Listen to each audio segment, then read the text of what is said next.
Who's the new girl? What is Zanka's weakness? And where are the janitors' headquarters at? Stick around and find out. We start off with the Zanka and Rudo fight, and Zanka owns him.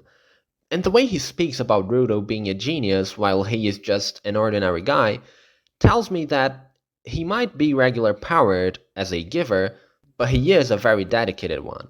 He isn't someone who was dealt the best cards in life, but he made the most out of the hand he got. Which explains his distaste for Rudo even more, since Rudo is the opposite of him in this regard.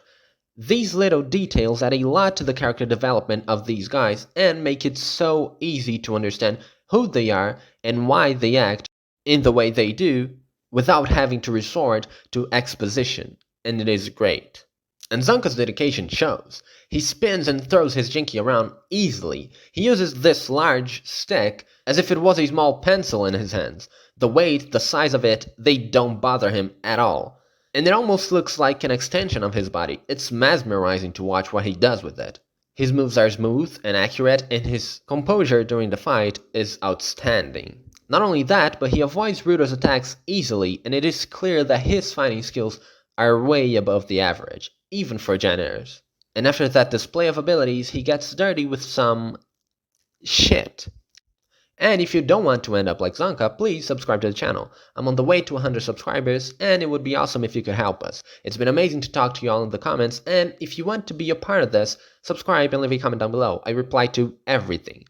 Anyways, back to the video. Zanka is creeped out by this. He is disgusted. He is repulsed by the shit on his face. And Rudo, weirdly enough, doesn't seem to understand why. He doesn't even seem to know what a plunger is, which is fair, I guess. But how is it that he doesn't understand the feeling of disgust everybody has towards shit?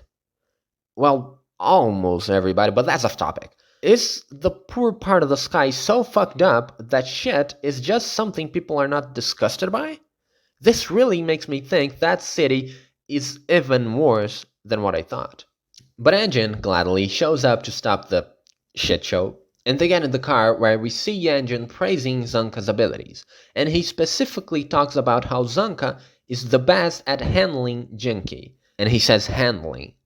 And that, again, brings me to think that Zanka really is the Rock Lee type of character of this show, and Zanka shows how important that comment from Engine was to him. Getting recognition from Engine seems to be a big deal for Zanka. He wants to be acknowledged by Engine for his craft, and he got it right here. And also, Engine is confirmed to be the leader of the three. Oh yeah, the third member, Ryo, a chill girl who really likes Rudo's hair. As soon as she sees it, she starts messing with it, and she even asks Rudo if he dyes his hair or something, and Rudo just this. It seems he really doesn't know how to act around women. And this girl, just like Zanka, has this bag she carries around, which is pretty much identical to Zanka's bag. And that makes me think that the bracelets they use to communicate with each other are not the only special tech that the janitors have. We've seen Zanka and Engine using the bracelets, and now we've seen Zanka and Ryo with the same bag. And this bag, it's not a normal bag, that's why I'm talking about it. It has this weird sort of, I assume it's a metal thing, a metal arc around it and getting inside it. So maybe it is a bag that they use to collect stuff, but this arc would make no sense if it's just what it's for.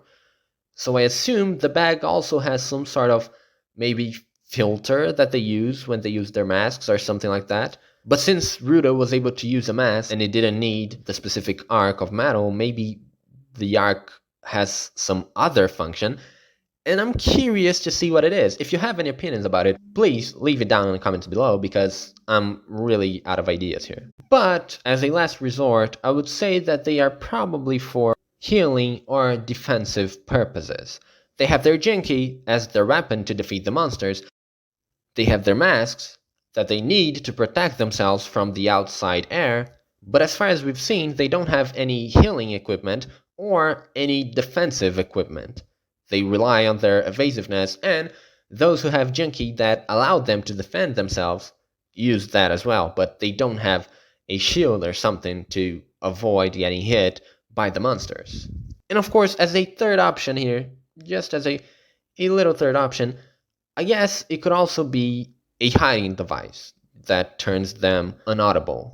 And then Engine introduces us to the janitor's headquarters. And it appears to me that their headquarters is outside of the city, which is, as far as we know, the only place that protects them from monsters and from the toxic air of the outside. So for their headquarters to be out there in the wild, it must be a really fortified place, and this makes me believe even more that the janitors have some high tech that they use not just for their communicators, but also to protect their hideout, where I assume all the training and planning will go down, where more janitors are united, and where more teams are probably at. And I'm eager to see these three working together against monsters or other givers. And if you enjoyed the video, like, subscribe, leave a comment down below. I answer to every one of them, because there's more like this coming next week. Thank you, and I'll see you then.